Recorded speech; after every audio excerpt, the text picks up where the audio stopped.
Many people struggle with planning because it feels heavy. If planning feels hard, that makes sense. We are going to make it smaller.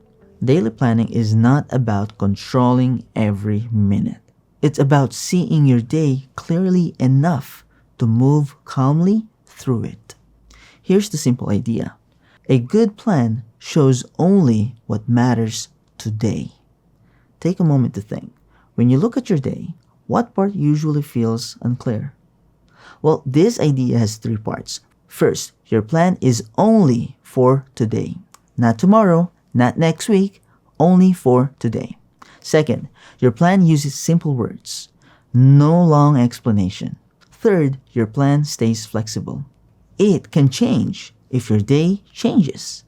When your plan stays small, your mind feels calmer. You stop arguing with yourself about what to do next. And I notice that when I write less, I follow my plan more. Now, here's the flow we will use. We notice what's already there.